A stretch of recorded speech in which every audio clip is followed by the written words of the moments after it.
Eva Sosa, se recibió en la facultad, en la Regional La Plata, fue becaria del LEMAC en su momento, después pasó a trabajar en el LEMIT y se ha doctorado en temas relacionados con el hormigón y es docente de la Cátedra de Tecnología del Hormigón del departamento de nuestra facultad.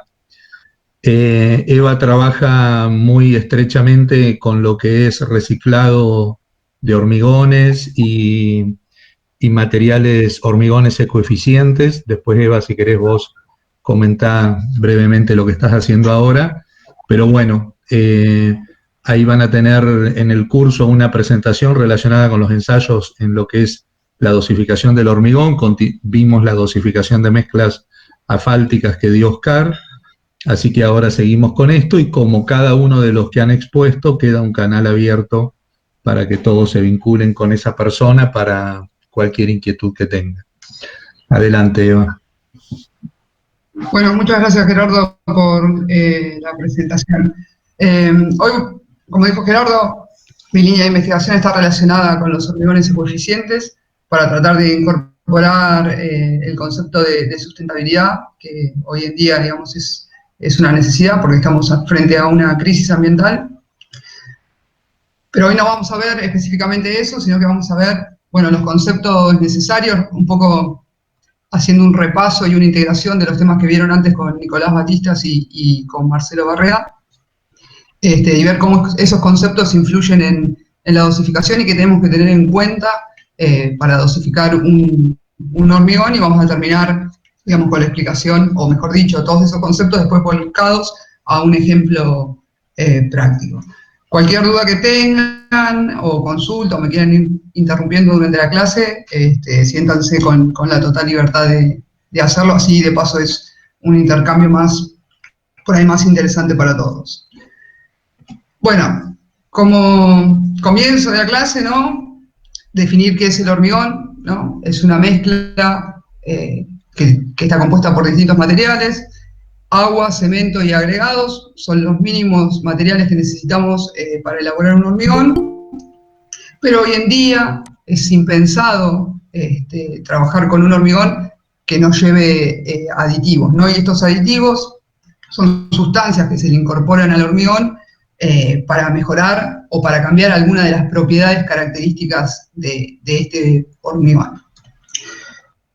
También tenemos las adiciones minerales, que si bien no son un material, por lo menos en nuestro país, que se adiciona al hormigón, sino que en general viene dentro del cemento que se comercializa. En otros lugares del mundo, en búsqueda de esta sustentabilidad, se adicionan estos minerales, también porque mejoran la durabilidad del hormigón, y porque además hacen que el hormigón sea un material más ecoeficiente, más amigable con el medio ambiente, ya que por medio de estas adiciones minerales nosotros podemos reducir el contenido de cemento. El cemento o la industria del cemento es una de las más contaminantes a nivel mundial. Se estima que alrededor del 8% de las emisiones de gases de efecto invernadero se producen en la industria del cemento. Entonces toda práctica que nos lleve a disminuir ese consumo de cemento tiene un impacto ambiental favorable, que dada la crisis ambiental que tenemos hoy en día, ¿no? En el que está en riesgo el futuro de la especie, ¿no? La viabilidad de la vida humana ya está en riesgo, dicen los especialistas. Entonces nosotros, o mejor dicho, ustedes, como las generaciones futuras, tienen que empezar de una manera más acelerada a tratar de buscar que todos los materiales que utilizamos en la industria de la construcción tengan una beta sustentable, ¿no? Es un requisito indispensable. Bueno, con estos mismos materiales, en principio nosotros hoy nos vamos a abocar al agua, al cemento y a los agregados y ver en qué proporciones tenemos que mezclarlos para producir un buen hormigón. No tenemos que olvidarnos de esos otros dos materiales que nos pueden modificar esas propiedades del hormigón y hacerlo más sustentable. Entonces, con estos mínimos tres materiales, agua, cemento y agregados, acuérdense la clasificación que les había dado Marcelo, que según el tamaño nosotros clasificamos a los agregados en finos y gruesos. Con estos 3 materiales nosotros producimos hormigón. Ahora, con esos mismos materiales nosotros podemos hacer un montón distintos de hormigones, como ven en la foto, ¿no? Que tienen características súper distintas. Podemos hacer un hormigón que sea proyectado, ¿no? Que pueda ser bombeable y aplicado mediante proyección, o podemos hacer un hormigón como el de la foto de la derecha abajo, que es un hormigón que parece tierra húmeda. Entonces, estos hormigones que se hacen con los mismos materiales pueden tener características muy distintas, y esas características, esa trabajabilidad del hormigón, va a depender mucho del tipo de obra y de los elementos que nosotros tengamos que rellenar con ese hormigón y los medios que tengamos para transportarlo y colocarlo. Entonces, no necesariamente estos hormigones que tienen distintas características son hormigones malos o buenos, sino que cada uno va a cumplir los requisitos para una obra determinada. Entonces, cuando hablamos de trabajabilidad del hormigón, la tenemos que entender vinculada a la obra en la que se va a colocar ese hormigón, y no como una característica que es igual para todos los hormigones. Entonces, ¿qué buscamos nosotros con la dosificación del hormigón? Bueno, buscamos una guía que sea capaz de permitirnos una selección de los materiales, pero más allá de la selección, porque a veces esa selección de los materiales viene más limitada por el lugar de emplazamiento de la obra. Nosotros siempre tenemos que tratar de trabajar con los materiales disponibles en el lugar, porque eso nos va a dar una mayor economía y también nos va a dar una mayor sustentabilidad. Porque si nosotros traemos los materiales de otro lugar, más en nuestro país, que tiene una extensión enorme, las distancias de transporte influyen predominantemente en el costo de los materiales, y además esas distancias de transporte van a generar esos gases de efecto invernadero. Entonces, siempre nosotros, por una cuestión, por un lado económica, pero más que nada sustentable, tenemos que trabajar con los materiales disponibles en el lugar. Entonces, a veces el diseño de la mezcla, si bien nos permite o nos indica cuáles son los mejores materiales para trabajar, nosotros tratamos de acotar eso a los materiales disponibles en el lugar. Pero sí, ese método de diseño que nosotros vayamos a emplear para dosificar el hormigón, lo que nos tiene que brindar es una guía para determinar cuáles son las proporciones en las que tenemos que mezclar los elementos del hormigón para que ese hormigón cumpla con los requisitos que nosotros le estamos pidiendo y sea el más económico posible. Cuando nosotros hablamos de dosificación del hormigón, en general es costumbre hablar o describirlo a través de la resistencia y el asentamiento. Cuando nosotros vamos a comprar un hormigón a planta, de mínima le tenemos que indicar, bueno, qué resistencia estamos especificando para ese hormigón y el nivel de asentamiento. A veces hacen falta otra descripción. Por ejemplo, si nosotros vamos a bombear ese hormigón, bueno, tenemos que indicar cuando compramos que ese hormigón tiene que ser bombeable, porque un hormigón de determinado asentamiento no necesariamente va a ser bombeable. Entonces, si bien nosotros definimos la compra del hormigón a través de la resistencia especificada y el asentamiento que debe cumplir, a veces es necesario indicar, bueno, cuál va a ser el destino de ese hormigón, si va a ser bombeable o si va a ser un hormigón autocompactante, etcétera. Otras características, digamos, que no están englobadas en esa resistencia y asentamiento del hormigón. Bueno, antiguamente cuando nosotros dosificábamos un hormigón, era más sencillo, porque era simplemente determinar las cantidades relativas de los materiales, y a veces, digamos, se traían los materiales desde otros lugares porque eran mejores que los disponibles en esa zona de emplazamiento. Eso hoy en día ya no pasa, siempre por una cuestión económica, como les decía anteriormente, y de eficiencia ambiental, vamos a trabajar con los materiales del lugar. Pero eso era algo que en el pasado no ocurría. Lo mismo que la aparición de los aditivos también revolucionaron la tecnología del hormigón porque permitieron un desempeño que antes no era posible. Si nosotros antes queríamos lograr un hormigón muy fluido, digamos, un asentamiento muy alto, bueno, la única forma de lograr ese hormigón era modificando la relación agua-cemento o el contenido de agua. En cambio, hoy en día, con la aparición de estos aditivos que modifican algunas de las propiedades del hormigón, ya empieza a haber, digamos, otros conocimientos que uno tiene que estar al tanto para poder dosificar ese hormigón, y ya no es una cuestión solamente de proporción de materiales, sino de qué materiales vamos a emplear.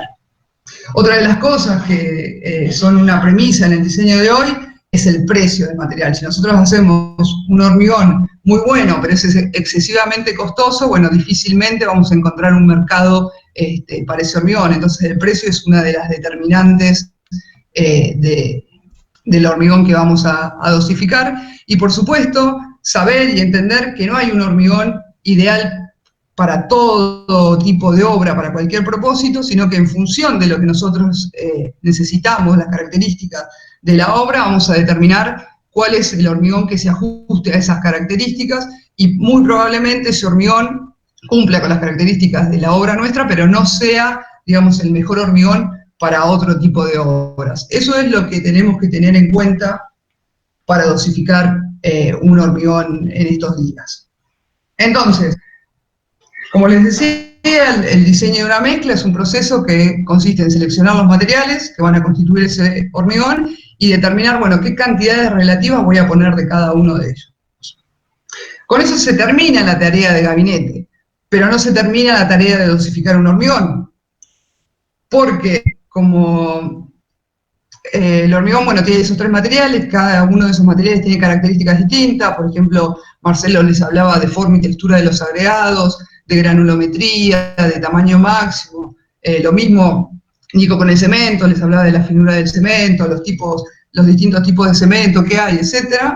Entonces nosotros, cuando mezclamos esos materiales en las proporciones en las que nos dijo o en las que nos ayudó a determinar el método de diseño, después tenemos que verificar si esa dosificación que nosotros hicimos cumple con los requisitos que le estamos pidiendo a ese hormigón. Entonces, una vez finalizado ese trabajo de gabinete en el que nosotros establecimos cuáles son las proporciones de los materiales, tenemos que hacer un pastón de prueba, que no es otra cosa que elaborar un pequeño pastón con esos materiales, es decir, un hormigón, 60, 70, 100 litros de hormigón, y ensayarlo para ver si cumple con los requisitos de consistencia, resistencia, durabilidad y, por supuesto, con el factor económico.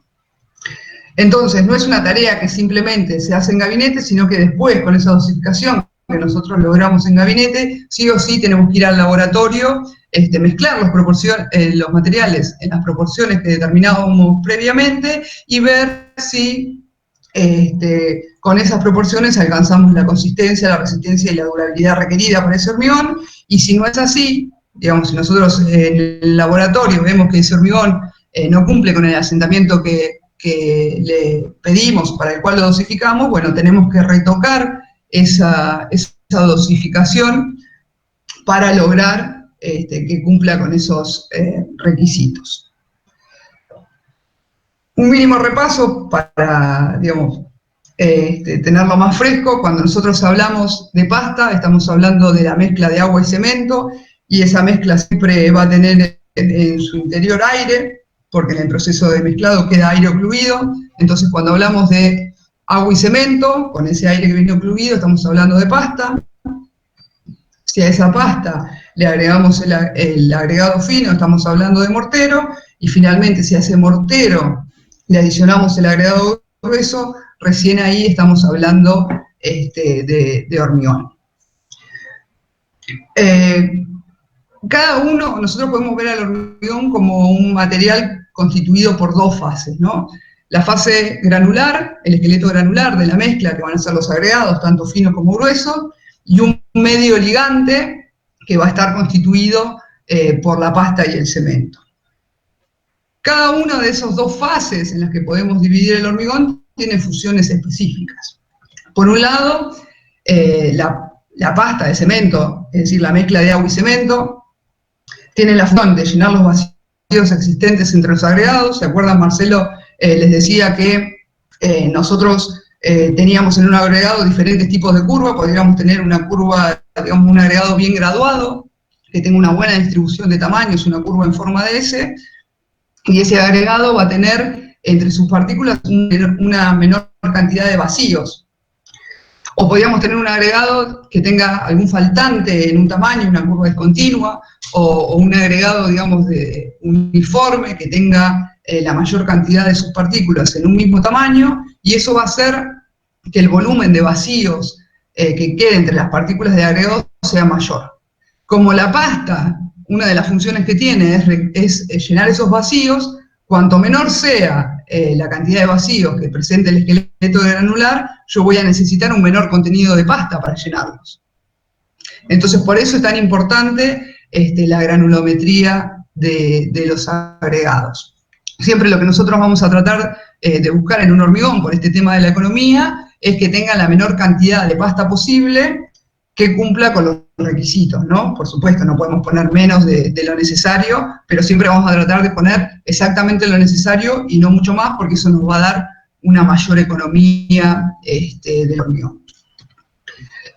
Otra de las funciones que tiene la pasta es, bueno, darle la trabajabilidad a la mezcla, es decir, que nosotros podamos mezclar, colocar y compactar ese hormigón con las condiciones del equipamiento que tengamos en obra, con la menor entrega de energía posible.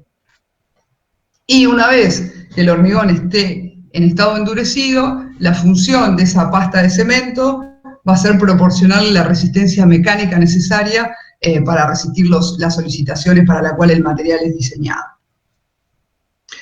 Los agregados, también como les decía Marcelo, bueno, una de las funciones o uno de los aspectos que tiene es un aspecto económico, que es proveer un material de relleno de bajo costo, pero también tiene una función técnica, que es reducir los cambios de volumen que se producen en el hormigón por la pérdida de agua, mientras endurece, y después posteriormente, una vez en estado endurecido, también la pérdida de humedad va a generar cambios de volumen, y esos cambios de volumen van a estar restringidos por el agregado.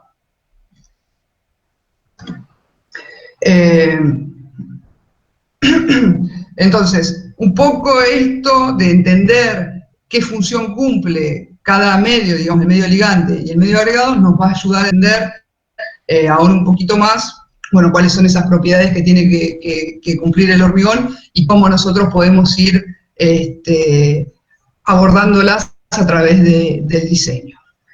¿Se acuerdan en una filmina anterior? Yo les decía que teníamos que hacer pastones de prueba para verificar que ese hormigón cumpla con la consistencia, la resistencia, la durabilidad y que a la vez sea económico.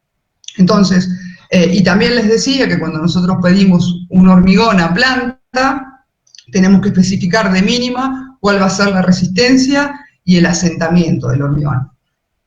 Ese asentamiento va a estar relacionado con la trabajabilidad. Cuando nosotros tenemos que determinar qué grado de asentamiento va a tener nuestra mezcla, tenemos que saber, bueno, ¿para qué vamos a utilizar ese hormigón? Si se fijan en la foto, hay dos hormigones que a simple vista se nota que son completamente diferentes, ¿no? Uno tiene un asentamiento de alrededor de 10 centímetros y el otro es prácticamente cero. Entonces, ¿de qué va a depender ese asentamiento? Bueno, de dónde nosotros vamos a colocar ese hormigón. No es lo mismo colocar ese hormigón para bases que tengan grandes dimensiones y que tengan poca armadura, que colocar ese hormigón en un elemento como puede ser una columna que a la vez esté densamente armado. Las condiciones de movilidad que tiene que tener esa mezcla van a ser completamente distintas. Entonces, eso es lo que se denomina, digamos, consistencia del hormigón, que es la capacidad de fluir o la movilidad que tiene una mezcla. Nosotros no medimos la consistencia, sino que medimos la inversa, el asentamiento del hormigón.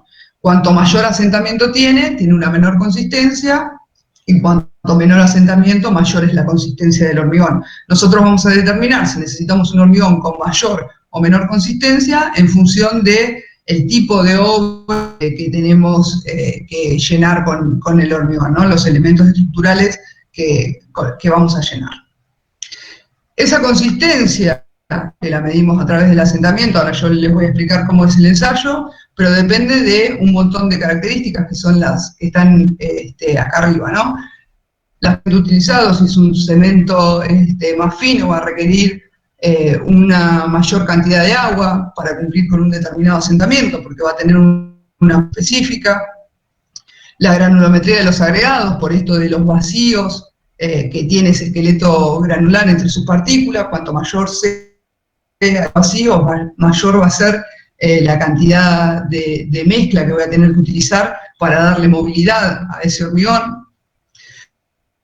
De los agregados, si nosotros tenemos agregados que tienen forma esférica, textura superficial lisa, vamos a tener un mayor asentamiento para la misma cantidad de agua que si nosotros estamos utilizando agregados de trituración que tienen una forma más lajosa y en general textura superficial es más rugosa, ¿no? Y eso tiene que ver un poco con la trabazón. Ustedes imagínense mezclar a pala, no sé, un metro cúbico o mezclar a palo un metro cúbico de agujas, ¿no?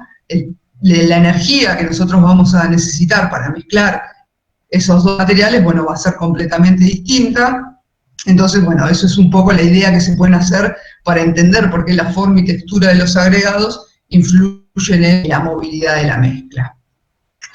La cantidad de agua también es un factor determinante para la consistencia. Cuando yo tenga mayor cantidad de agua, voy a tener una mezcla más lubricada, pero eso me va a jugar en contra, lo vamos a ver ahora un poquito más adelante en la presentación, respecto de la resistencia.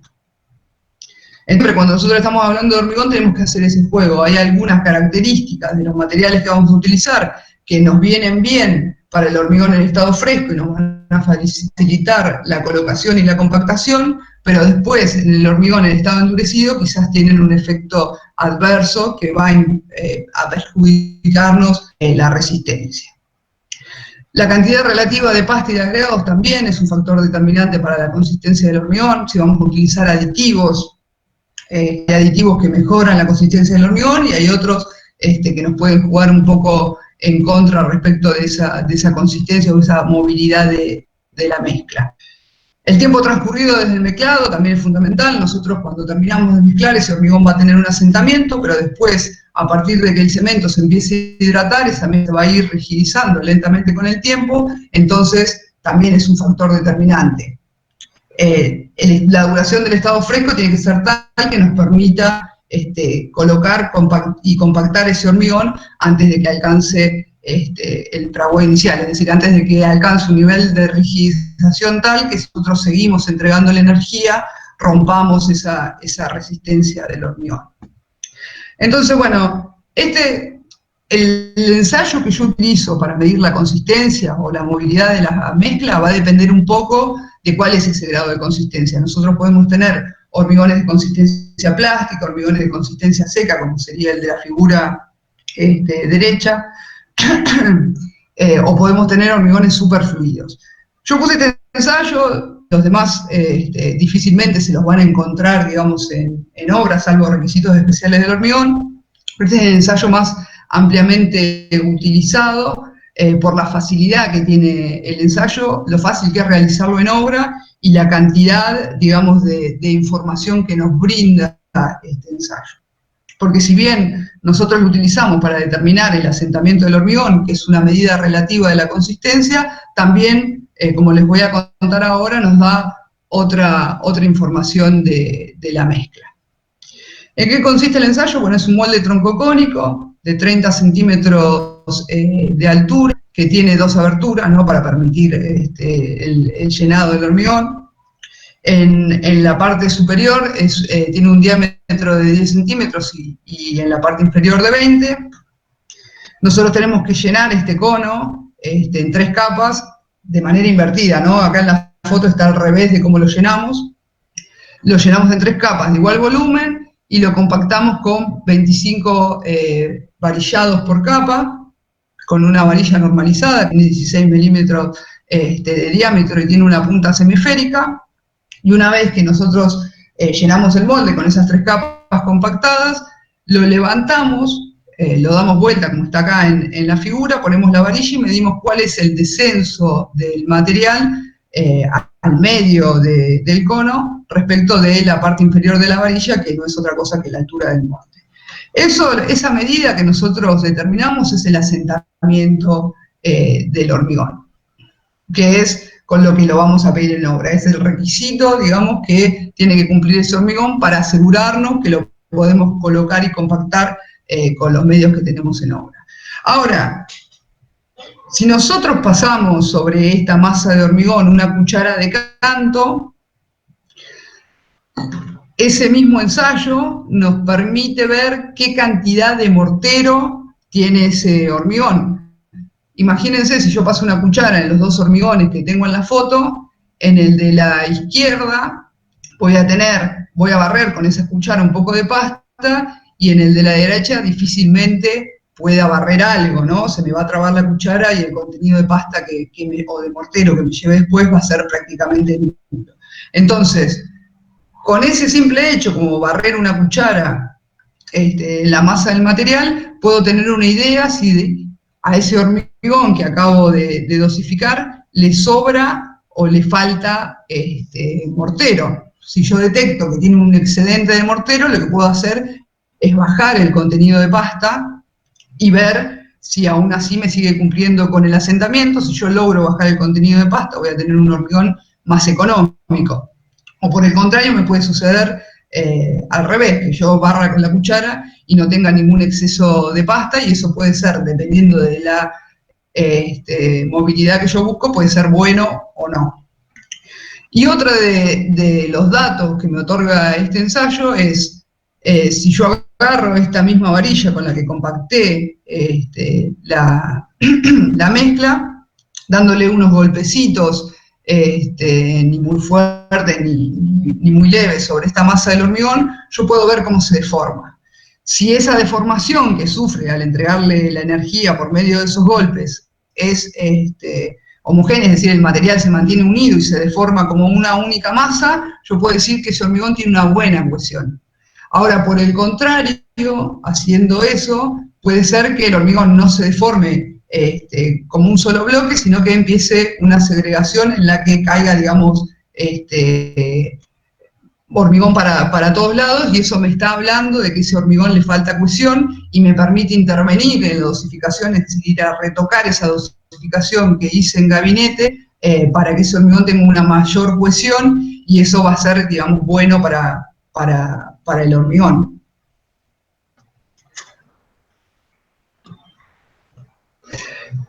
Otro de los requisitos que nosotros le pedíamos al hormigón, con los que pedimos el hormigón y con los que tiene que cumplir necesariamente, es la resistencia. Esa resistencia del hormigón, bueno, es la capacidad para resistir cargas, ¿no? Y la medimos a través de un ensayo. No vamos a entrar en el ensayo, no les voy a explicar el ensayo en sí, porque ya es un ensayo, digamos, del estado endurecido, pero sí de los factores que afectan esas resistencias, y cómo podemos operar sobre los mismos. Cuando nosotros hablamos de resistencia del hormigón, en general siempre estamos hablando de resistencia a la compresión, porque es, digamos, la solicitación a la cual el hormigón resiste, digamos, de manera más predominante. Y además esa resistencia a compresión está relacionada con todas las otras características del hormigón. Si nosotros hablamos de resistencia a flexión, podemos de manera, digamos, estimarla con cierto grado de certeza a partir de esa resistencia a compresión, y lo mismo podemos hacer con la resistencia a tracción y el módulo de elasticidad, y otras propiedades que tiene el hormigón están estrechamente vinculadas con esa resistencia a la compresión. El factor determinante para la resistencia del hormigón es la relación agua-cemento, es decir, qué cantidad de agua nosotros vamos a poner respecto de la cantidad de cemento que utilizamos para un hormigón. En cualquier libro de tecnología del hormigón van a encontrar curvas como esta, que lo que indican es básicamente que a medida que se incrementa la relación agua-cemento, disminuye esa resistencia del hormigón. Es decir, hay una relación inversa respecto de lo que es la resistencia y la relación agua-cemento. Después tenemos otras propiedades que influyen influyen en la resistencia del hormigón, como el tipo y el contenido de cemento, la forma y textura de los agregados, el tamaño máximo nominal, las proporciones relativas de los materiales, el contenido de aire, etc. Pero en principio, lo que determina la resistencia del hormigón es esa relación agua-cemento de manera principal, ¿no? Después las otras tienen un rol secundario. Nico les decía, ¿no?, que cuando el cemento se hidrata, aumenta ese volumen. Entonces, una forma de entender esa relación o ese vínculo entre la relación agua-cemento y la resistencia es verlo de esta manera. Si nosotros tenemos un contenido fijo de cemento y ponemos una cantidad de agua, ese agua que nosotros ponemos en el hormigón va a cumplir dos funciones. Por un lado, va a hidratar el cemento. Y por el otro lado, le va a dar movilidad a la mezcla. De ese total de agua que nosotros ponemos, solamente un 25% aproximadamente es el que hidrata el cemento. El resto nosotros lo utilizamos para darle movilidad a la mezcla. Pero ese agua de más que nosotros ponemos, ese 75%, además de darle movilidad a la mezcla, después se va a evaporar, dejando lugar para que se formen esos compuestos de hidratación del cemento que aumentan su volumen. Entonces, ese volumen tiene un límite, no es que los hidratos del cemento van creciendo indefinidamente, sino que llegan a un volumen máximo que pueden ocupar y el resto queda libre. Si yo pongo un contenido mínimo para que se hidrate ese cemento, se van a ocupar ese agua que se evapora, digamos, después cuando el cemento se hidrate, todo ese espacio que generó el agua va a ser ocupada por los hidratos del cemento. Ahora, si yo pongo más agua, cuando se evapore ese agua, lo que van a quedar van a ser huecos en el hormigón.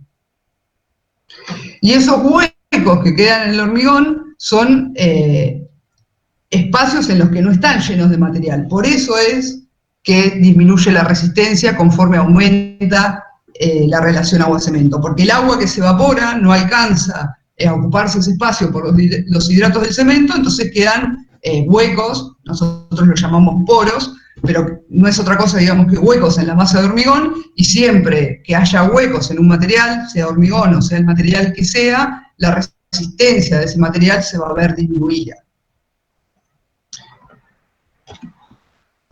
Acá una aclaración en los factores, ¿no?, que afectan la resistencia. Esto es función de todos esos factores. En gris dice condiciones de ensayo. Eso tiene que ver con la resistencia que nosotros medimos. Las condiciones de ensayo no afectan la resistencia del hormigón. Cuando nosotros tenemos un hormigón y queremos determinar la resistencia, esa resistencia va a depender de las características de ese hormigón. Todas las que dicen ahí y algunas otras, ¿no?, cómo está compactado y cómo fue curado ese hormigón, y no están afectadas por las condiciones de ensayo. Las condiciones de ensayo van a afectar la resistencia que yo mido del hormigón, es decir, la determinación de esa resistencia que nosotros hacemos. No la del hormigón, pero sí la que nosotros podemos determinar. Entonces hay que tener en cuenta esa diferenciación. No es que la resistencia del hormigón depende de las condiciones del ensayo, sino que la resistencia que nosotros medimos en ese hormigón va a depender de las condiciones del ensayo. Bueno, y otra cosa que tienen que saber respecto de la resistencia es la diferencia, ¿no?, entre lo que es la resistencia especificada y la resistencia de diseño. Cuando yo pido un hormigón en obra, lo que voy a decir, bueno, yo necesito un hormigón que sea de, por ejemplo, 25 o 30 megapascales de resistencia. Ahora, cuando yo diseño ese hormigón para que cumpla con esa resistencia especificada, no puedo diseñarlo para esa misma resistencia, sino que tengo que diseñarlo para una resistencia mayor, que es lo que se denomina resistencia de diseño. Y eso tiene que ver un poco por las características del material y por la dispersión que nosotros tenemos en el ensayo.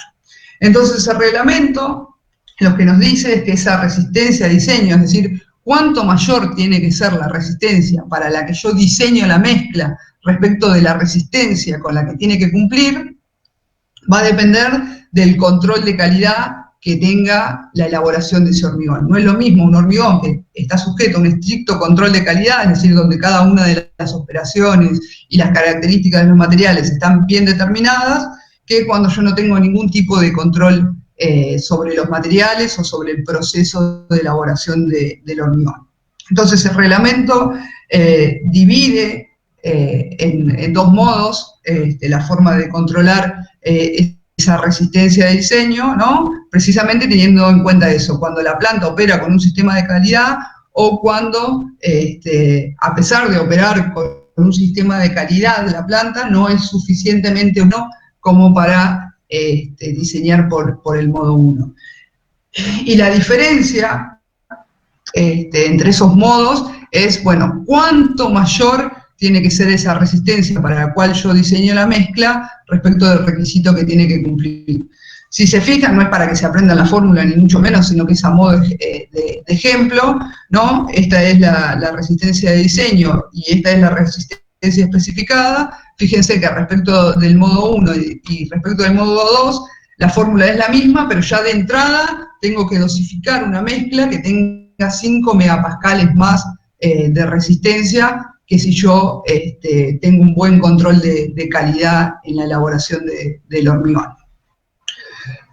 Y acá, bueno, esto es un poco más de lo mismo, ¿no? Si yo tengo un buen control de calidad, voy a tener una gran cantidad de resultados, o sea, voy a conocer cómo es esa variabilidad que tiene mi hormigón, pero si yo no cuento con un control de calidad, bueno, el reglamento lo que nos dice es, bueno, cuánto más o cuánto le tengo que sumar a esa resistencia especificada para cumplir o para asegurarme de que cumplo con la resistencia de diseño. Fíjense que cuanto mayor es la resistencia del hormigón, ¿no? Esto es resistencia del hormigón, si estamos hablando de un hormigón de 20 megapascales y yo no aplico un control de calidad o no tengo suficientes datos para decir que ese hormigón tiene baja variabilidad, tengo que diseñar un hormigón de 27 megapascales. ¿No? Yo tengo que cumplir con 20, pero cuando diseño tengo que diseñar para 27 megapascales. Lo mismo, si entre 20 y 35 megapascales, fíjese que ya tengo que diseñar un hormigón que sea de clase resistente 40 y pico, ¿no? Entre 20 y 35 le tengo que sumar 8,5 megapascales al diseño de esa mezcla. Y para resistencias mayores a 35, bueno, le tengo que sumar 10 megapascales. Es decir, que si yo necesito o me especifican un hormigón de clase resistente 35, tengo que diseñar un hormigón de clase resistente 45. Es decir, tengo que diseñar una mezcla que me cumpla con 45 megapascales. Y esa mayor resistencia lo que me va a demandar es un mayor contenido de cemento. Y ese mayor contenido de cemento implica un mayor costo, pero también un mayor impacto ambiental del material. Entonces, a veces, o es deseable, digamos, que nosotros trabajemos con un control de calidad bueno que nos permita que la diferencia entre la resistencia especificada y la resistencia de diseño sea mínima. Y finalmente, antes de meternos en lo que es el diseño en sí de la mezcla, tenemos que hablar de la durabilidad del hormigón. Nosotros estamos acostumbrados a escuchar de resistencia del hormigón, pero a veces la característica más importante del hormigón no es la resistencia, sino la durabilidad, es decir, que llega al fin de su vida útil con las mismas características para la cual nosotros diseñamos esa mezcla. Y eso está relacionado con la zona de emplazamiento que tiene o en la que va a estar inmersa esa estructura de hormigón. Porque el medio ambiente le genera cargas ambientales. Nosotros siempre hablamos de cargas físicas, ¿no? Es decir, de solicitaciones que tiene que cumplir. Pero las cargas ambientales, digamos, a veces tienen una mayor solicitación al hormigón que las cargas físicas. Bueno, acá en la figura ven los climas extremos, ¿no? Cuando hay congelación y deshielo, bueno, eso puede afectar al hormigón. Cuando hay presencia de sustancias nocivas, como pueden ser los sulfatos o los cloruros, también van a deteriorar el hormigón, y el agua del mar también, porque tiene, bueno, precisamente cloruros y sulfatos. Entonces, la durabilidad del hormigón, que está relacionada con la zona de emplazamiento, es decir, con el medio ambiente que rodea a nuestra estructura, le puede generar una carga o una solicitación que sea incluso mayor que la resistencia con la que tiene que cumplir ese ese hormigón. Bueno, como les decía, la durabilidad es la permanencia de las características o propiedades del material frente a la agresión del medio ambiente, ¿no? Y esa agresión puede venir por el dióxido de carbono, cloruros, aguas ácidas, sulfatos, temperatura, etc. ¿Qué dice nuestro reglamento para las construcciones de hormigón? Bueno, que depende del ambiente, va a ser el daño que nosotros podemos esperar, es decir, la carga ambiental que va a tener ese hormigón. Entonces, nos clasifican distintos tipos de ambiente, ¿no? Si hay humedad, si no hay humedad, si es zona marina, si puede haber congelación o deshielo, si puede haber ataques ácidos, y para cada uno de esos ambientes describe distintos grados de deterioro que puede producir el hormigón, o mejor dicho, distintos grados de agresión del medio hacia el hormigón. Entonces, bueno, lo que nos da es una tablita como esta, en donde nos describe el tipo de medio ambiente en el cual clasifica el reglamento y el tipo de proceso de deterioro que puede producir el hormigón, ¿no? Entonces tenemos los A, que son los ambientes menos agresivos, en donde hay, o donde puede haber corrosión por carbonatación. Después tenemos los ambientes con cloruros, en zona marítima, cuando hay congelación y deshielo y cuando hay ataques químicos.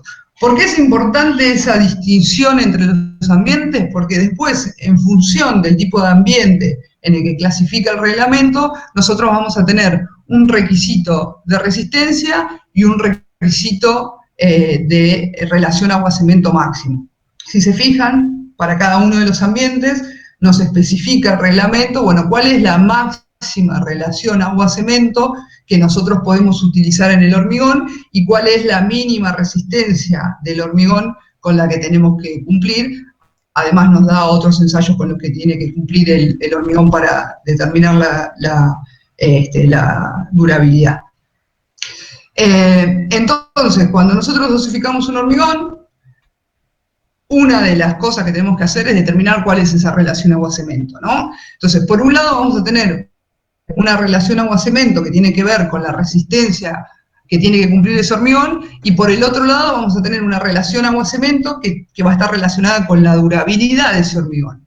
Y acá de nuevo, tengan en cuenta esto que les decía del agua, ¿no? Cuando el agua se evapora, deja huecos en el hormigón, cuanto mayor cantidad de agua, mayor va a ser ese contenido de huecos, que nosotros llamamos poros en el hormigón, y esos poros van a ser los lugares preferenciales por los que se introducen los agentes que deterioran el hormigón. Por eso es que tanto la resistencia como la durabilidad del hormigón están estrechamente relacionadas con esa relación agua-cemento. Y por eso es que el reglamento nos la limita en función del tipo de ambiente. Cuanto más agresivo es el ambiente, menor va a tener que ser esa relación agua-cemento para que sea menor el contenido de poros del hormigón y pueda, digamos, resistir con mayor soltura las cargas ambientales. Y finalmente, bueno, un poco esto que les decía, ¿no? Que siempre va a haber una competencia del hormigón basada en el precio. Nosotros podemos hacer un hormigón muy bueno, pero si el precio es excesivamente caro respecto de alguien que genera un hormigón que cumpla las características, quizás no tan holgadamente, pero que cumpla con las características que nosotros le estamos pidiendo a un menor precio, seguramente ese hormigón va a ser mejor que el hormigón que nosotros estemos elaborando por una cuestión de economía. Entonces, bueno, siempre la economía va a estar relacionada con el control de calidad, por esto la resistencia. Cuando nosotros tenemos menor control de calidad, vamos a tener que dosificar el hormigón para una resistencia mayor, y esa resistencia mayor se traduce en un mayor costo. Pero también tenemos que tener en cuenta que si los volúmenes de obra son pequeños, quizás más económico que implementar un buen sistema de control de calidad es dosificar un hormigón un poco más, digamos, de clase resistente mayor, es decir, poner un poquito más de contenido de cemento, quizás no va a resultar más económico que implementar todo un sistema de control de calidad para cumplir con el modo 1 y poder hacer una mezcla más económica. Siempre hay que hacer una ecuación técnico-económico de qué es lo más conveniente, ¿no? Y bueno, y otra cosa no menor es que el costo relativo de un hormigón en cuanto se incrementa la clase resistente, no es proporcional a ese incremento. Si nosotros tenemos, o tomamos como base un hormigón de clase resistente 13, que es un hormigón no estructural, dosificar ese mismo hormigón para que sea un hormigón estructural nos sale solo un 10% más, y fíjense que el incremento de la resistencia es casi del doble. Entonces a veces es más económico trabajar con un hormigón de mayor resistencia, lo cual también nos permite disminuir las secciones resistentes del hormigón, a pesar de que tecnológicamente quizás es un poquito más complejo. Entonces siempre vamos o deberíamos tender a tratar de utilizar hormigones de mayor resistencia, que a la vez tienen mayor durabilidad, respecto de hormigones, digamos, de resistencia menores, que si bien en principio parecen más económicos, si nosotros tenemos en cuenta esas ventajas de lo que nos permite disminuir las secciones resistentes y la mayor durabilidad, nos termina siendo mucho más económico trabajar con hormigones de mayores resistencias. Eso es algo que no tienen que perder de vista, porque es una tendencia, digamos, que viene creciendo. Nosotros venimos, nuestro país viene más lento respecto de esto, pero en otros países, digamos, ya trabajar con un H25 es prácticamente impensado. Bueno, y esto a modo anecdótico, que también lo comentó, creo que Nicolás y Marcelo, ambos dos lo dijeron, el costo mayoritario para elaborar un hormigón es el cemento, ¿no? Siempre estamos hablando de alrededor del 50% del costo del hormigón es el cemento, entonces todo aquello que nos permita reducir el contenido de cemento nos va a dar una mezcla más económica, y por supuesto esa mezcla más económica también va a ser ambientalmente más eficiente, porque si reduzco el contenido de cemento estoy reduciendo la huella de carbono que tiene ese material, y eso debería ser lo que a partir de ahora predomine para la elaboración del hormigón y de todos los materiales en general. Bueno, con toda esta introducción que más o menos nos permite tener, digamos, una idea de cuáles son las características de los materiales y qué tenemos que tener en cuenta cuando dosificamos un hormigón, vamos a pasar al método de diseño en sí, ¿no? Hay un montón distintos de métodos de diseño o de dosificación del hormigón, ¿no? Dependiendo, bueno, si es un hormigón con agregados de peso normal, si es un hormigón liviano que va a ser estructural o no estructural, si es un hormigón de bajo asentamiento, si necesitamos un hormigón autocompactante, etcétera, etcétera, etcétera. Hay un montón de métodos de diseño. Nosotros en la clase de hoy vamos a hablar del método BASI, que es el más universalmente utilizado para dosificar un hormigón, porque tiene en cuenta muchos de estos conceptos que nosotros hablamos, pero a la vez es también un método sencillo de aplicar y rápido, ¿no? Después tenemos modelos más complejos. Ustedes, tanto en las clases anteriores como en esta, vieron que hay un montón de variables que afectan el desempeño del hormigón, pero imagínense que si nosotros metemos todas esas variables, o tenemos en cuenta todas esas variables al momento de dosificar, tendríamos un método que tiene 1.000.000 de variables y pocas certezas. Entonces, ahí hay un compromiso entre, bueno, cuáles son las variables que nosotros vamos a utilizar para dosificar el hormigón y cuál es el tiempo y el conocimiento que me va a insumir aplicar un método de diseño. Entonces, bueno, pasamos directamente al método de dosificación ASI. Nosotros vamos a necesitar, al momento de dosificar, bueno, conocer algunas características. ¿Qué tenemos que conocer? Bueno, en principio, cuál es el asentamiento y la resistencia que nosotros deseamos obtener con el hormigón. Eso es, digamos, fija de mínima. Nosotros necesitamos esos datos para poder empezar a dosificar una mezcla. El asentamiento, acuérdense, estaba en relación con el tipo de obra que nosotros tenemos que rellenar con ese hormigón, y la resistencia, bueno, sale de un cálculo estructural que se hizo previamente. Entonces esas dos características, digamos, son datos anteriores al proceso de dosificación, son datos que necesitamos conocer para dosificar un hormigón.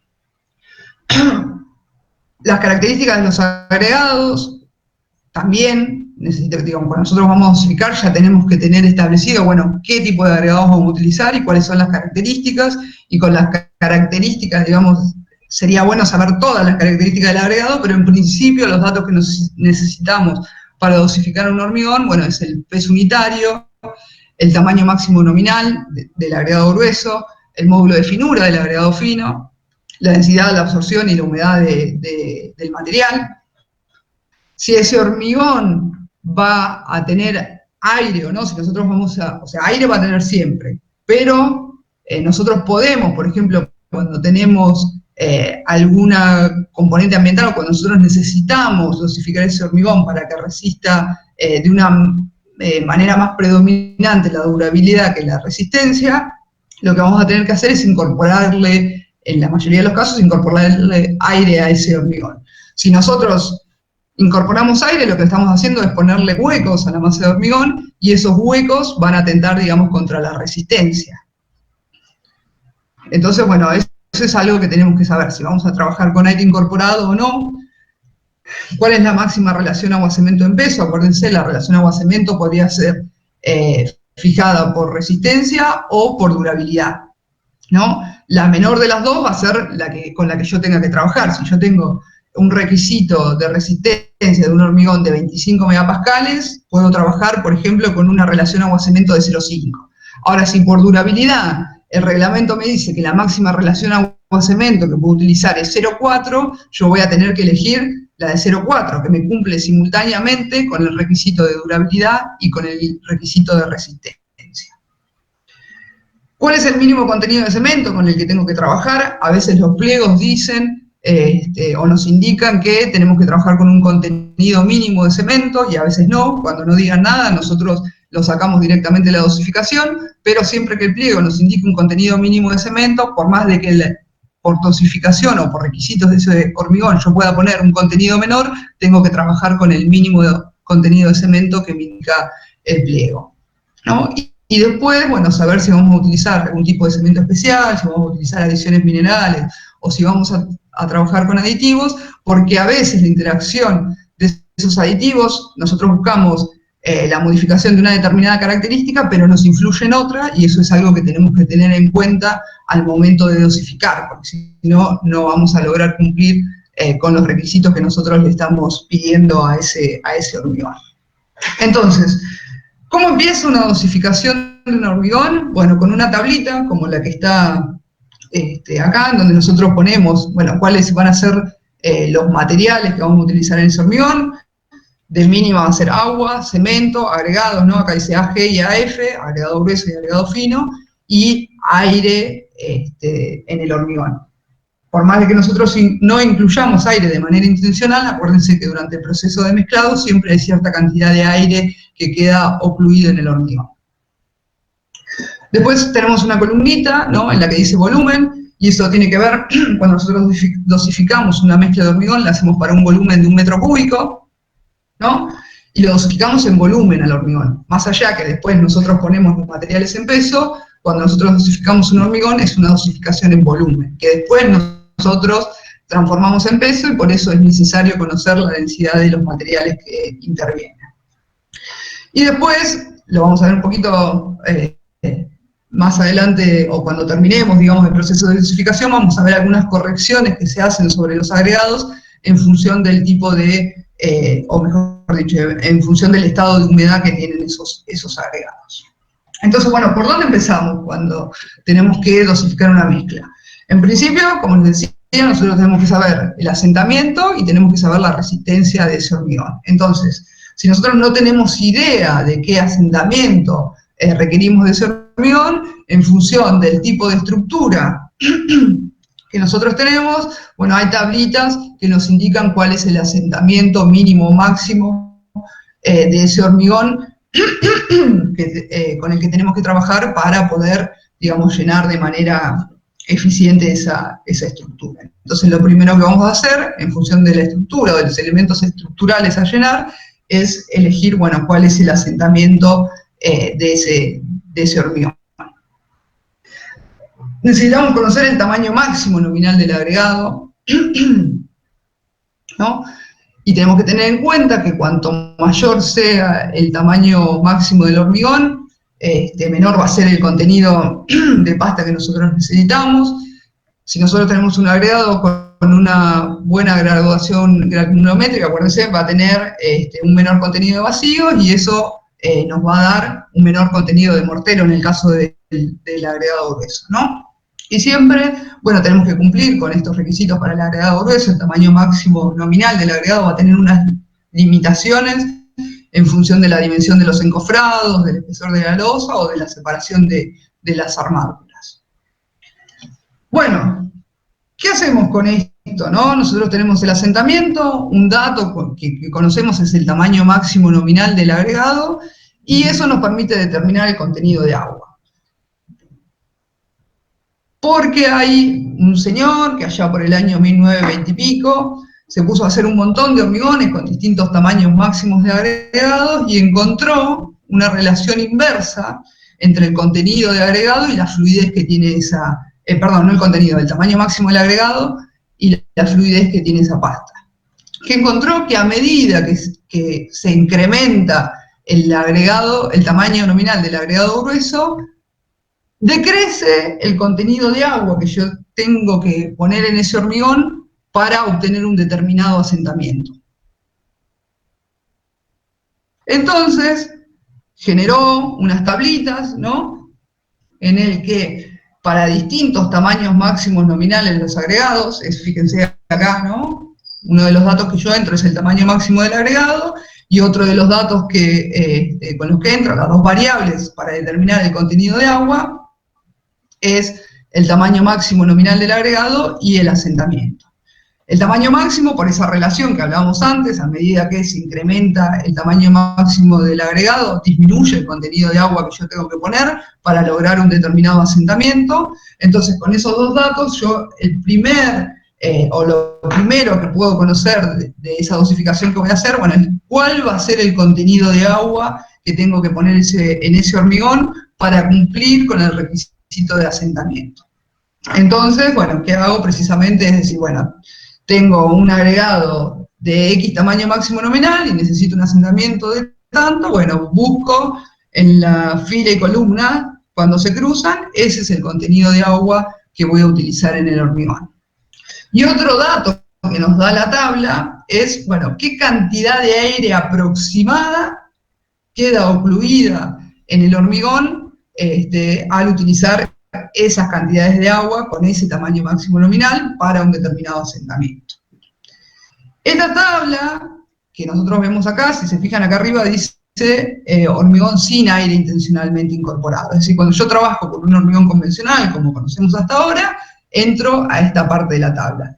Ahora, esta misma tabla continúa, ¿no? Es una tabla más grande, tiene otra segunda parte, que es contenido de agua para hormigones con aire intencionalmente incorporado. Acuérdense, cuando yo tengo algún tema de durabilidad, es probable que incorpore aire ese hormigón, ese aire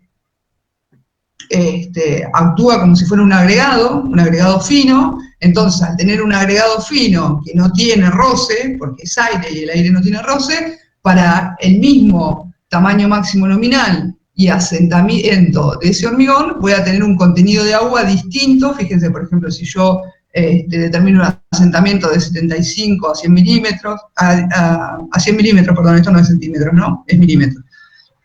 Voy a necesitar 175 litros de agua si tengo aire intencionalmente incorporado, y para las mismas condiciones, con un hormigón sin aire, voy a necesitar 20 litros más de agua, ¿no?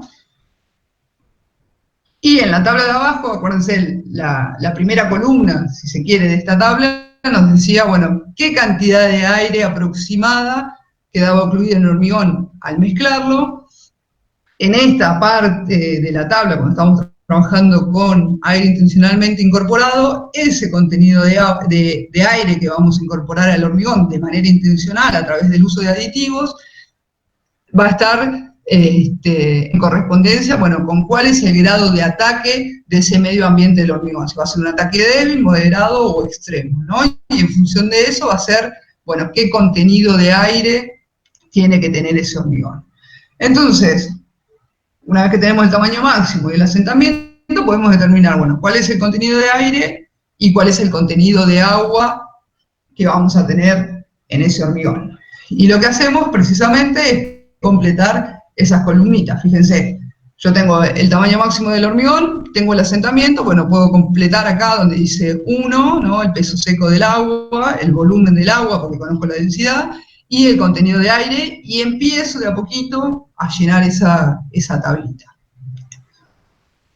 ¿Cuál es el paso siguiente? Bueno, saber o determinar cuál es la resistencia, la relación agua-cemento que voy a utilizar en ese hormigón, ¿no?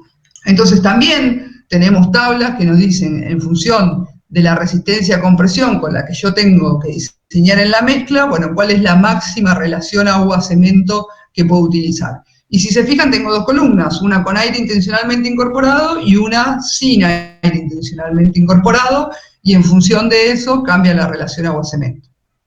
Fíjense que para la columna con aire intencionalmente incorporado, esa relación agua-cemento es menor que cuando no tengo aire intencionalmente incorporado, y esto de nuevo tenía que ver con eso que explicamos, o está relacionado con eso que explicamos del agua. El agua se evapora, deja huecos, entonces cuanto mayor sean los huecos en el hormigón, menor va a ser la resistencia. Bueno, en este caso es más o menos lo mismo, porque ese aire que nosotros estamos introduciendo al hormigón no es otra cosa que huecos en la masa del hormigón.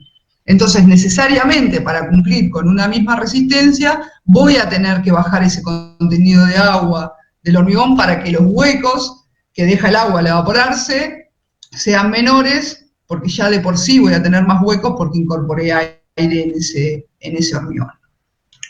Entonces, en función de la resistencia con la que tengo que diseñar el hormigón, determino la relación agua-cemento, ¿no? Chequeo que esa relación agua-cemento por resistencia cumpla con los requisitos del reglamento por durabilidad. Si yo elijo acá en esta columna, por ejemplo, no sé, una relación agua-cemento de 0,61 y estoy en un ambiente A2, por ejemplo, ¿no? Donde tengo una carga ambiental que me limita la resistencia del hormigón, me dice que la máxima relación agua-cemento con la que tengo que trabajar es 0,50, entonces por más de que yo por resistencia necesite una relación agua-cemento 0,61, no puedo trabajar con una relación agua-cemento mayor a 0,50, y esta 0,50 va a ser la relación agua-cemento que me determine, bueno, qué contenido de cemento tengo que utilizar, ¿no? Tenemos el contenido de agua, si además me tengo que fijar cuál es el contenido mínimo de cemento tengo por pliego, ¿no? Si me fijan un contenido mínimo de cemento, bueno, tengo que encontrar entre el necesario por resistencia, durabilidad y por pliego, cuál es el mayor, ¿no? Entonces tengo la cantidad de agua, ese era un dato que ya había determinado previamente, acabo de determinar la relación agua-cemento y chequear si cumple por resistencia, por durabilidad y por pliego. Lo que puedo hacer, bueno, despejo, tengo la cantidad de agua, tengo la relación agua-cemento, puedo determinar cuál es el contenido de cemento a utilizar, ¿no? Siempre la relación agua-cemento es en peso, por eso lo que voy a determinar es el peso del cemento, y después dividido por la densidad voy a obtener el... Fíjense cómo voy completando la tablita, ya tengo la cantidad de agua, la cantidad de aire, el contenido de cemento, me falta determinar cuál es el agregado grueso y cuál es el contenido de agregado fino que voy a utilizar en la mezcla, ¿no? Bueno, ¿qué determinamos ahora? ¿Cuál es el agregado grueso? Para eso también hay tablas que nos da el método de diseño ASI, que en función del tamaño máximo del agregado grueso y en función del módulo de finura del agregado fino, me determinan qué volumen de agregado grueso en condición seca y compactada poner por unidad de volumen del hormigón. Es decir, lo que me está dando esta tabla es el porcentaje de eso que puedo utilizar para un metro cúbico de hormigón. Y este porcentaje es en volumen. Entonces, como yo dosifico en peso, o sea, dosifico para determinado volumen, pero determino el peso, este dato que me da la tabla es simplemente que después lo tengo que afectar por el peso unitario, o el peso por unidad de volumen de el agregado grueso. Entonces, el módulo de finura es un dato que ya conocemos, que lo que nos da es más o menos cuál es el tamaño promedio de los granos de arena. Cuanto más gruesa es esa arena, es decir, cuanto mayor es el tamaño máximo, el tamaño medio de esa arena, menor es el contenido que puedo poner de un determinado tamaño. Entonces, con este coeficiente que determino de tabla en función de mi módulo de finura y del tamaño máximo, lo que tengo que después hacer es multiplicarlo por el peso unitario del agregado, porque me está dando, bueno, ¿qué porcentaje de agregado puedo poner? Pero ese porcentaje de agregado que yo puedo poner, de agregado grueso, va a depender del peso por unidad de volumen del agregado grueso. ¿Sí? Entonces, determino en función de esa tablita, bueno, cuál es el peso de agregado, de nuevo lo divido por la densidad del agregado grueso y voy a determinar qué volumen de agregado grueso puedo poner. Y fíjense, ¿no? Fuimos completando uno a uno los materiales, el único que me estaría faltando, bueno, es qué contenido de agregado fino puedo utilizar en la mezcla. Como yo dosifico ese hormigón para un metro cúbico y tengo todas las demás variables, tengo el contenido de aire, el contenido de agregado grueso, el contenido de cemento y el contenido de agua, este contenido de agregado fino sale diferencia de volúmenes para completar el metro cúbico. Entonces, ¿qué hago? Bueno, a 1000 le resto cada una de estos volúmenes que ya determiné previamente y tengo el volumen de agregado fino a utilizar, multiplico por la densidad y tengo eso del agregado fino, y fíjense que toda esta primer parte de la tabla ya la tengo completa. ¿Cuál es el paso que sigue? Voy a ir en función de la humedad que tienen esos agregados.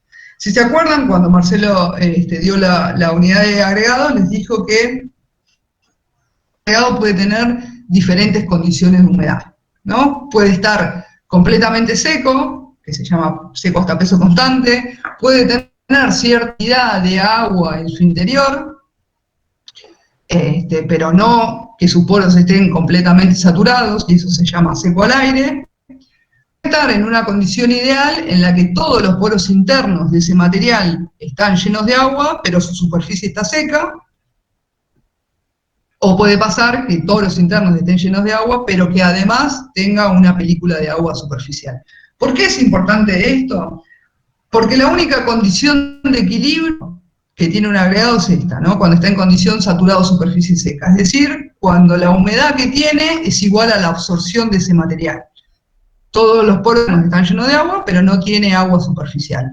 En cualquier otra condición pueden pasar dos cosas. Que ese agregado me absorba agua, tenemos este caso en donde no están todos sus poros internos llenos de agua, lo que va a pasar es cuando yo ponga este agregado en la mezcla, como todavía no alcanzó a saturarse, parte del agua que yo pongo para el mezclado va a ser absorbida por el agregado. Entonces, eso me está modificando la relación agua-cemento que yo establecí para el hormigón, porque parte del agua que pongo para mezclar se me está yendo dentro del agregado y no está disponible para fluidificar la mezcla. O puede pasar en el otro extremo, cuando yo tengo un agregado que tiene agua superficial, ese agua superficial que tiene el agregado me está también modificando la relación agua-cemento, porque no estoy haciendo otra cosa que incorporar agua a la mezcla que no tuve en cuenta. ¿Sí? Entonces, lo que tenemos que tener siempre en cuenta es que nosotros tenemos que corregir esos estados de humedad que tiene el agregado para llevarlo a esta condición óptima en la que el estado ni me agrega ni me absorbe agua de la mezcla. Entonces, en función de la absorción que tiene el agregado y en función del estado de humedad en el que se encuentra al momento de ponerlo en la mezcla, lo que tengo que hacer es reducir o incrementar el contenido de agua para compensar ese agua que me absorbe el agregado o que me está aportando el agregado. Bueno, y esto es un poco eso mismo que le dije. Entonces, nosotros teníamos esta parte de acá, que era la que determinábamos por tablas en función del método de diseño, y pues en función de la absorción del agregado, yo determino, bueno, qué peso en estado ideal tendría que poner del agregado, ¿no? Fíjense, esto es 5 y 5, porque tengo los pesos secos de esos agregados, lo llevo al estado óptimo, ese agregado, en condición de que no me absorba ni me entregue agua a la mezcla, y después, digamos, eso es teoría, porque la absorción del agregado ya la tenemos.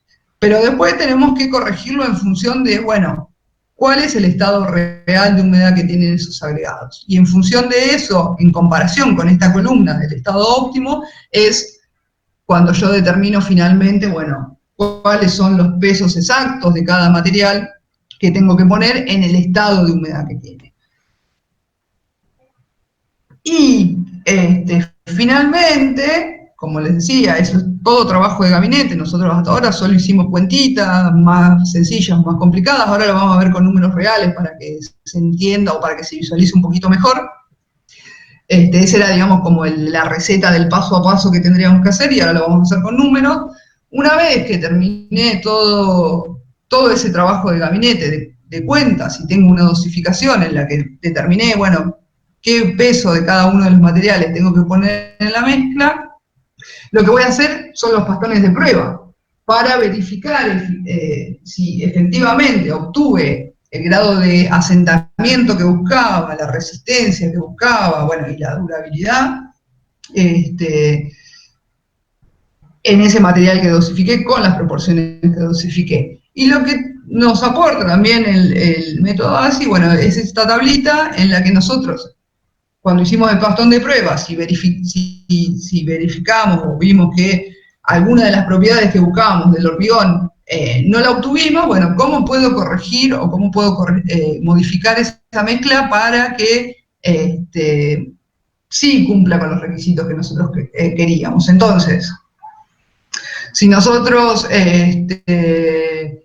no sé, tenemos que subir la resistencia, lo que vamos a tener que hacer es, bueno, bajar el contenido de agua, bajar el contenido de cemento, y un poco lo que nos dice es esto, ¿no? Si nosotros tenemos, por ejemplo, que corregir 2,5 centímetros del asentamiento, bueno, ¿qué tenemos que hacer? Bueno, reducir el contenido de agua en más o menos un 3%, y así, digamos, con cada una de las diferencias entre las propiedades que nosotros buscábamos y el modo de corregirla. Bueno, hasta ahí, digamos, es todo lo que es teoría, y la idea o lo que yo les propongo es hacer un ejercicio en el que ya, digamos, tenemos datos reales y tenemos números reales, ¿no?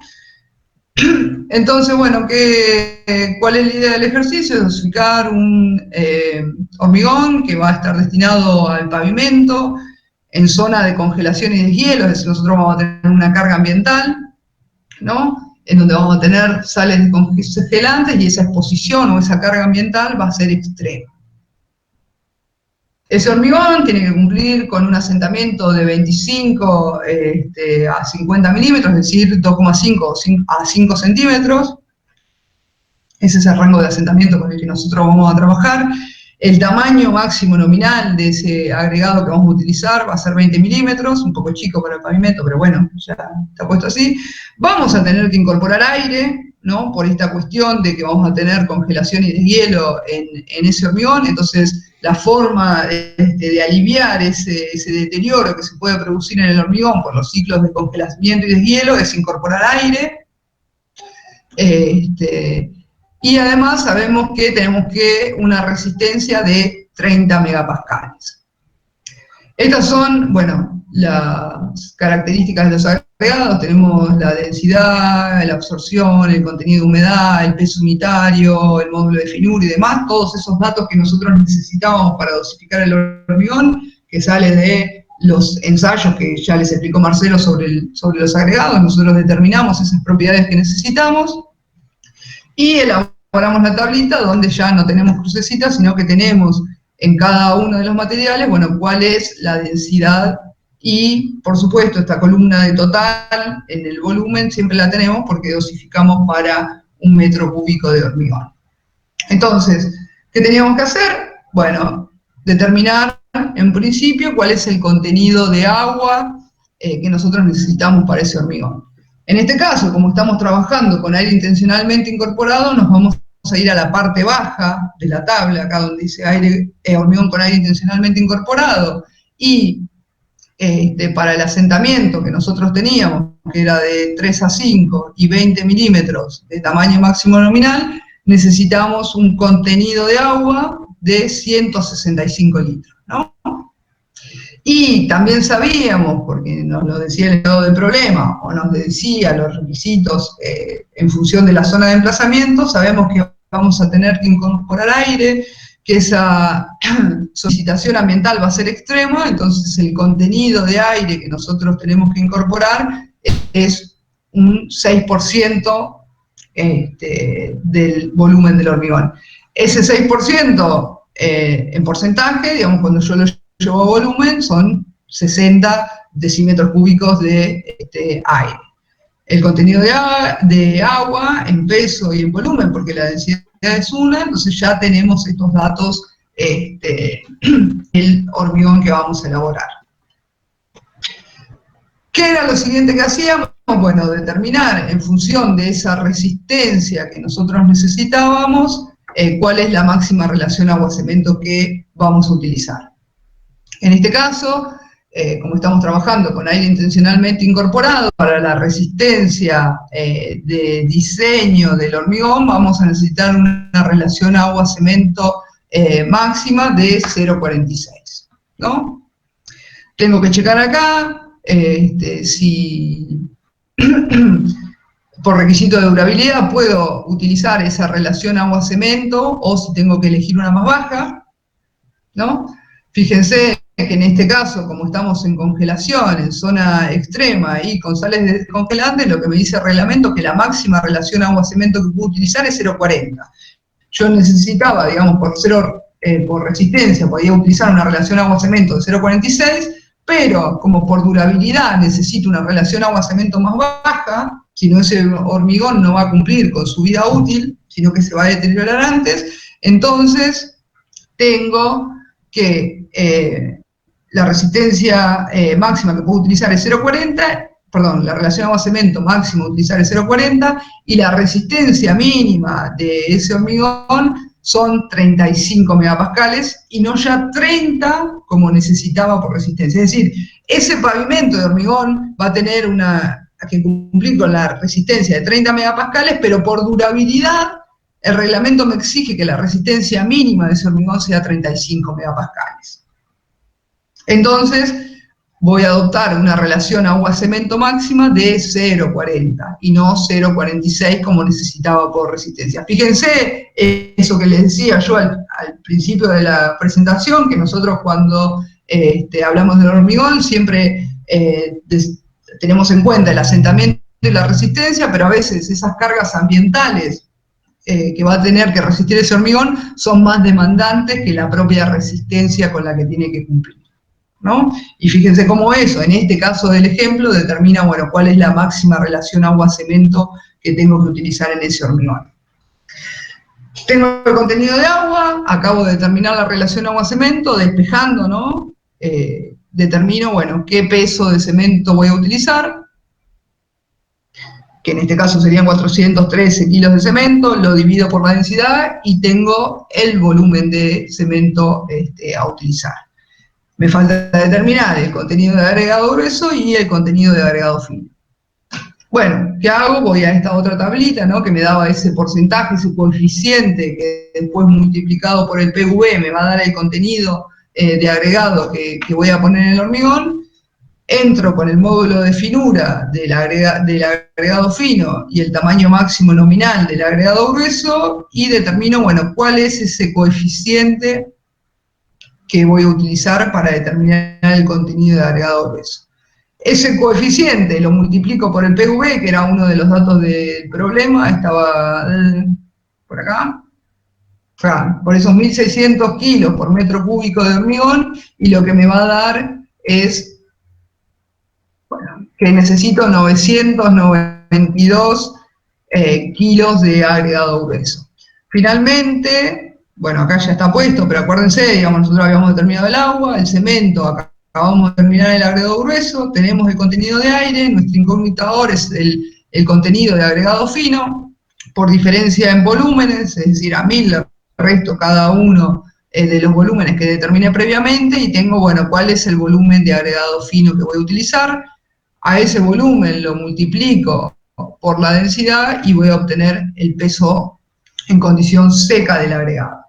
Entonces, en principio ahí podría terminar nuestra mezcla, pero si nosotros tenemos que elaborar ese hormigón, tenemos que saber, bueno, en qué condiciones están estos agregados. Cuando yo calculo, lo calculo para un peso seco, porque utilicé la densidad seca del material, pero al momento de ponerlos en la mezcla, para que no me absorban ni me entreguen humedad, es decir, para que no me modifiquen esa relación agua-cemento, tengo que llevarlos a ese estado ideal, que es al estado saturado superficie seca. Bueno, ¿cómo hago eso? Al estado seco, al contenido de agregado grueso en condición seca, lo multiplico por su absorción, que era del 1%, y, perdón, esto es agregado fino, no grueso, están los dos agregados gruesos, pero el de abajo es agregado fino, también lo multiplico por su absorción, por 1 más su absorción, y tengo los pesos en condición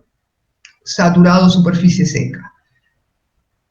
Para saber, en función de la humedad que tienen, cuál es la cantidad de agregado que tengo que poner, digamos, el agregado va a venir, si está con humedad superficial, va a venir con agua, y si no, va a venir seco.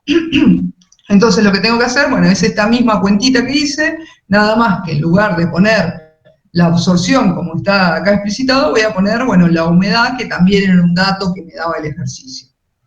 Y fíjense cómo en el estado ideal yo tengo que poner 165 litros de agua en la mezcla, pero si el agregado me incorpora agua, que es el caso que teníamos en el problema, que tienen una humedad mayor a su absorción, fíjense cómo yo tengo que reducir ese contenido de agua para no modificar mi relación agua-cemento. Si yo pusiera estos mismos 165 litros y los 1017 kilos de agregado, que ya no es agregado, sino que es agregado más agua, lo que estaría haciendo es modificar esa relación agua-cemento que yo determiné previamente y ya no me cumpliría con el requisito durable, porque era el que me limitaba la relación agua-cemento máxima que tenía que poner en la mezcla, y puede o no cumplir con la resistencia que estábamos especificando para ese hormigón. Acuérdense, nosotros necesitábamos 30, pero teníamos que dosificar por 35, porque eso era la mínima resistencia con la que me permite trabajar el reglamento para las condiciones de exposición del medio ambiente en el que íbamos a elaborar ese hormigón. Bueno, creo que con eso podemos terminar. Tenía preparado otros métodos, pero para no hacerla tan larga, creo que lo podemos liquidar ahí. No sé si tienen alguna duda o demás. Bueno, la verdad, excelente, Eva. Creo que a la mayoría a esta altura le debe estar dando ganas de ir a hacer un hormigón, me parece, ¿no? Muy buena presentación, Eva, la verdad. Clarísimo. Bueno, no sé si hay alguna consulta, alguna duda para aprovechar a Eva, que tiene mucha experiencia en el tema. ¿Sí? Hola, Adriana. Yo tenía más que duda, una consulta. Muy claro, todo muy buena la explicación. Vos dijiste que el aire actuaba como un agregado fino. ¿Podrías explicar por qué? Bien. Digamos, cuando nosotros teníamos determinados materiales, ¿no? Poníamos agregado grueso, agregado fino. Cuando nosotros incorporamos aire al hormigón, de manera intencional lo hacemos a través de un aditivo. Las características de ese aire que nosotros incorporamos al hormigón va a ser distinta de las que tiene el aire que queda ocluido en la mezcla. Van a ser partículas esféricas, ¿no? Van a ser micro burbujas de aire que son esféricas. Esas microburbujas de aire por tamaño, digamos, lo que hacen es cumplir la función del agregado fino. Es decir, nosotros estamos poniendo un material más.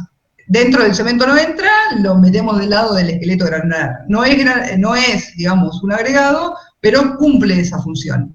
Ahora, si yo comparo un agregado fino con una burbuja de aire, esa burbuja de aire no tiene textura superficial, y el agregado fino sí, ¿no? Esa textura superficial lo que va a hacer es darle más trabazón a la mezcla, en comparación de esa burbuja de aire. Entonces, cuando yo incorporo aire, nosotros podríamos pensarlo como que incorporamos un agregado fino que no tiene roce, ¿sí? Que es súper esférico y que no tiene textura superficial.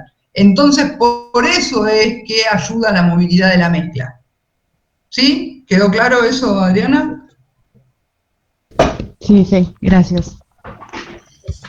De mi parte, ninguna consulta más. Eva, yo tengo una consulta. Muy buena la presentación. Por ahí lo dijiste y se me pasó por alto. ¿La resistencia que vos mostraste en la presentación son resistencias medias, no características? Son resistencias medias, sí. O sea que si uno estuviera enunciado ese hormigón, no sería un H30 el del ejemplo, sino que sería un H... tendría que ser un H35, por ahí 40, dependiendo de la dispersión que tenga, digamos, o el conocimiento que tenga de las mezclas que elaboraste previamente. Se me cortó, no te escuché. ¿Sería un H cuánto, más o menos? Y eso va a depender un poco, digamos, del conocimiento. Viste que yo mostraba que en el reglamento, bueno, tiene que ver mucho la dispersión que vos tenés. Sí. Si vos tenés resultados de ensayo, tenés un hormigón con bajo control de calidad, a esa resistencia media le sumás 1,34 del desvío estándar. Si vos tenés un bajo desvío estándar, podés tener un H35, podés tener un H40 o podés tener un H45, ¿no? Va a depender un poco de ese desvío estándar que vos tengas. Perfecto.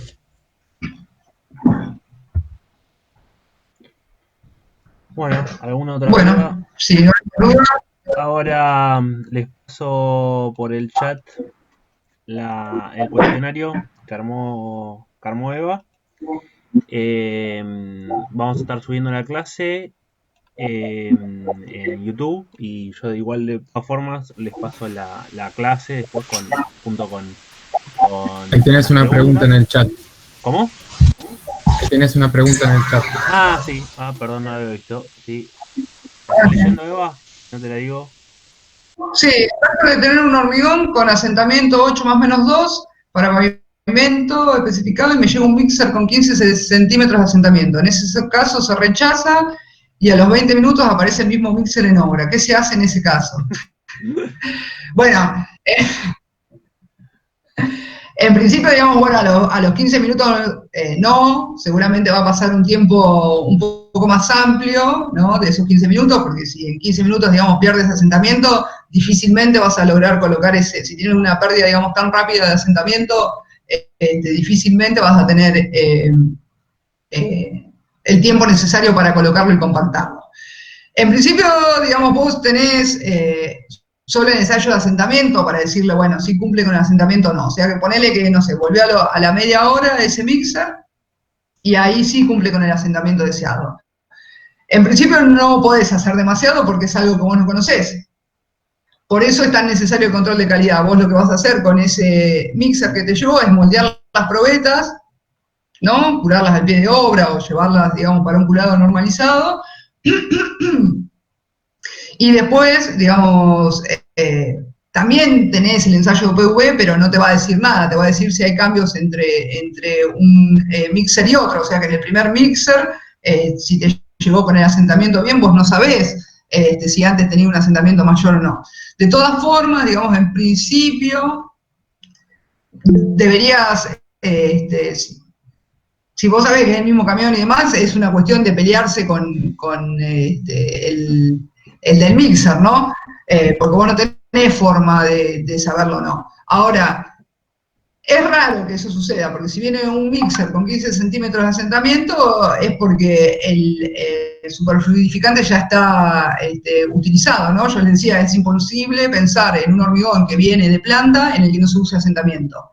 Ahora, la norma lo que dice es que vos el ensayo de asentamiento lo haces antes de utilizar el aditivo.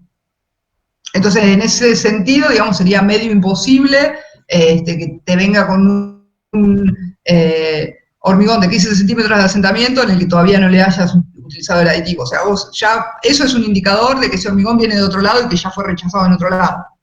Entonces ahí es toda una cuestión, digamos, de ponerse a pelear con el mixero, de si se lo da, si te lo baja o no te lo baja. No sé si eso responde, es un poco ambigua la pregunta, no sé si eso responde.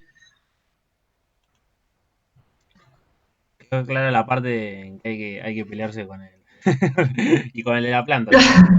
No, bueno, un poco Pero lo que pasa en obra, ¿no? Nosotros vemos toda la teoría y demás, pero después cuando el camión llega y no cumple, digamos, es ahí a ver quién se pone más serio, digamos. sí, igual son cosas medias habituales también en obra, esos temas. Claro, tal cual. ¿Alguna consulta más? La semana que viene tenemos a Luis del Bono, así que bueno, lo vamos a estar esperando con ansias la presentación que tenga. Bueno, Hasta luego. muchísimas gracias Eva por la presentación. Nos vemos el miércoles que viene. Y nos vemos el miércoles que viene. Y bueno, buena semana para todos.